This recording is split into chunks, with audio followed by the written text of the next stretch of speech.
Hi, Sierra McMillen, Head of Partnerships for the US at Aevi. What excites me about joining Aevi is the people. I love building relationships. I love meeting new people. I love engaging in conversations to learn new topics. So there is a contagious energy at Aevi. Everyone I've met over the past few weeks has been so welcoming, so energetic, so passionate about payments. You don't often find that. It can sometimes be a more boring subject, but everyone here is really passionate about what they do and what Aevi brings to the market, and I'm excited to join that mission.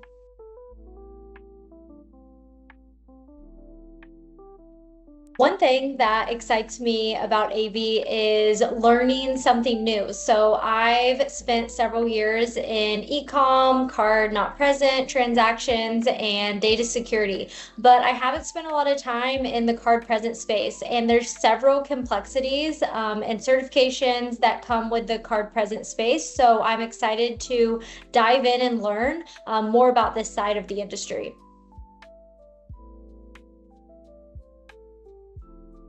So the biggest trend in payments in any industry is AI. So I'm not going to talk about that today. I'm going to talk about a trend that I think often gets overlooked, and it's in the payments industry, and it's how customers and merchants are using payments.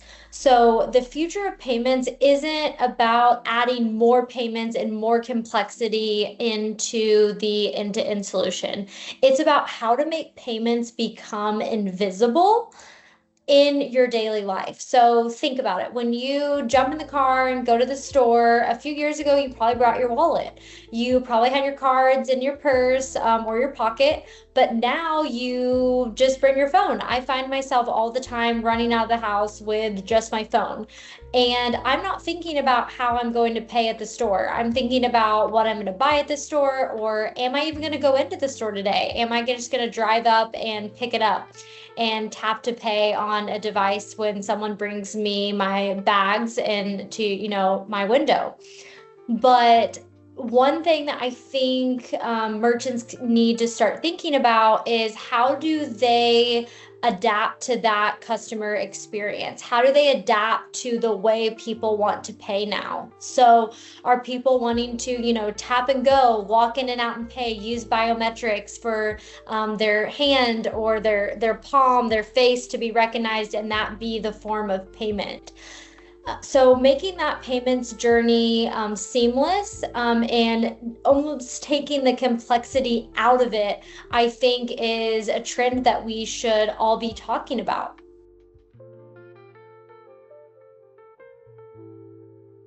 When I look back, I really have always been doing partnerships. And what I've realized is that I really enjoy building relationships with people. I enjoy sitting down and talking to people. It is very hard for me to wear out my social battery per se. It does happen, but it is something that I really does energize me. So when I look at building a career out of partnerships, relationships are very important. Having the ability to build relationships within the industry is very important, and that is a huge part of it. But what separates a average partnership program from a great partnership program is what you do with those relationships. It really is looking at the relationships you have in the industry and what your customers' needs are. So not just saying, hey, I really like hanging out with you. I really like hanging out with you and you and you and you. Let's stand up a partnership. Let's do a marketing announcement and boom, revenue appears. No, it's about looking at what your customers and their customers need and finding those common things. Then it's about looking under the hood at each tech stack and figuring out a way that you can work together.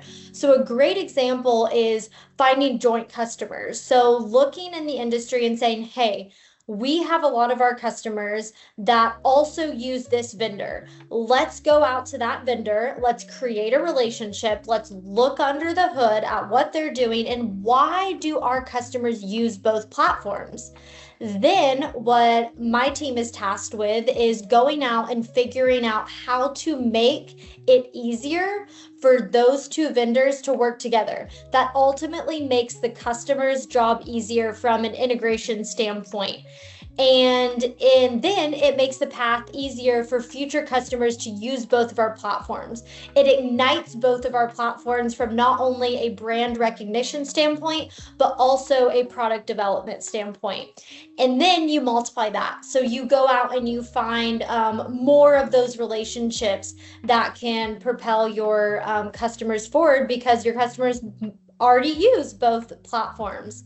So that's what I think is a common misconception about partnerships is that it is just relationship based or event based, and it really is more than that. And it takes a team that has the ability to understand both environments from a technical perspective and make that path easier for customers.